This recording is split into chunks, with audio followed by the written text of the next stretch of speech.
Agora, comentar um pouquinho aqui no Femoral da Igreja sobre a pobreza e sobre o desapego. O que seria a pobreza em espírito, a pobreza evangélica, né? Às vezes a gente pode confundir muito essa pobreza com a pobreza material. Uma pessoa que é milionário, uma pessoa que é rica de bens materiais, ela pode ser pobre em espírito? Sim. Existem santos que foram reis, que foram grandes empreendedores e nem por isso deixaram de ser grandes santos. Depende muito do chamado de Deus para cada um.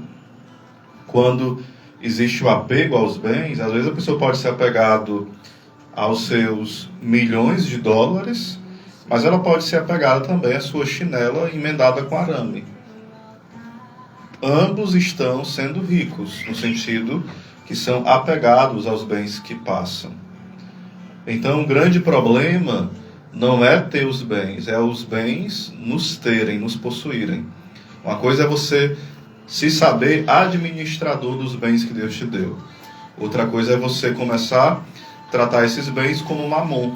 Em Mateus 6,24 vai falar que nós ou servimos a Deus ou ao dinheiro. Santa Teresinha vai falar que o último lugar que se converte em nós é o bolso.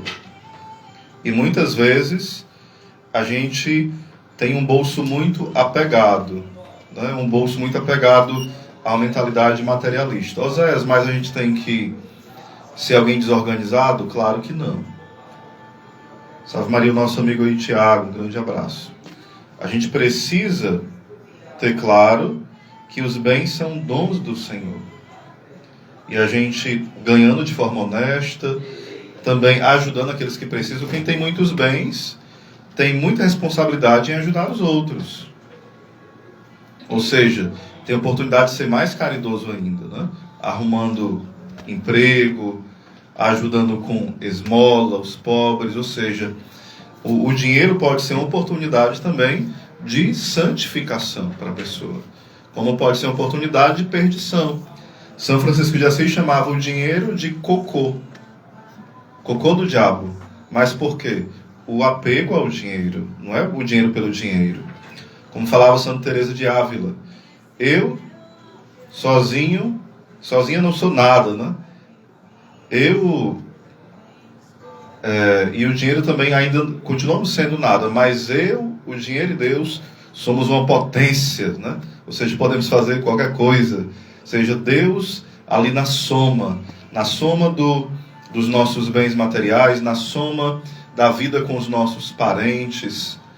Ou seja, o nosso apego às vezes é aos bens, mas muitas vezes é às pessoas.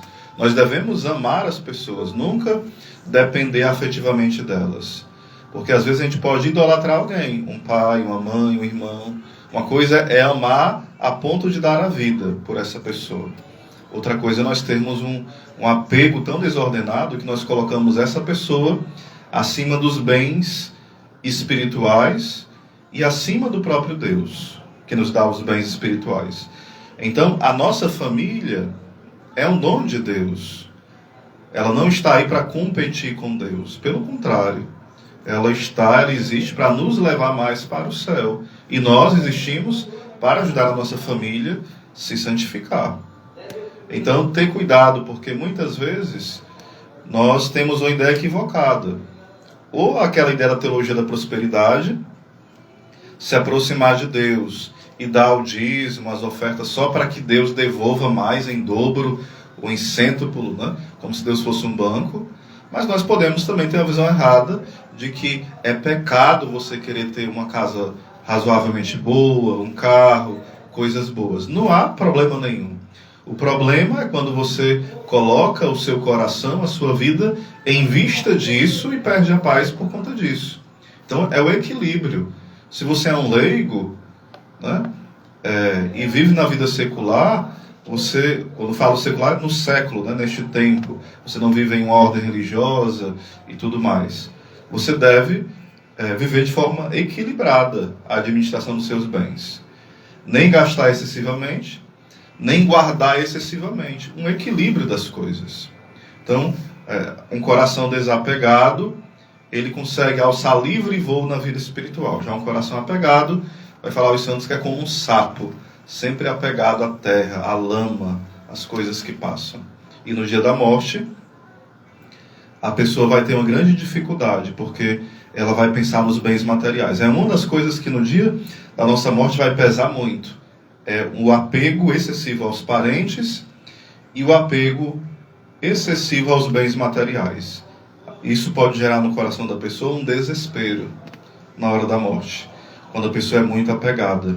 Então, essa obra de desapego é uma graça de Deus. Então, peçamos, porque por nós mesmos nós não queremos viver essa pobreza evangélica. Quanto mais, melhor, né? Então, é receber de Deus a riqueza e receber de Deus também aquilo que nos falta. Muitas vezes a providência, ela acontece quando Deus nos dá muitas coisas, e a providência acontece quando Deus permite que falte. A providência acontece nesses dois momentos, na presença dos bens que vêm do céu, e através também dos bens materiais, e na ausência desses bens. Em tudo isso Deus está nos amando, nos educando, nos ensinando a ser pobres em espírito, a depender inteiramente dele, sermos abandonados nas mãos de Deus. Às vezes nós confiamos excessivamente no nosso bolso, excessivamente naquilo que os outros podem prover para nós, e esquecemos que é Deus aquele que cuida de tudo, que nem um fio de cabelo da nossa cabeça vai cair sem a permissão de Deus. É a providência de Deus que conduz tudo, por amor. É o amor providente de Deus. Louvado seja nosso Senhor Jesus Cristo, para sempre seja louvado.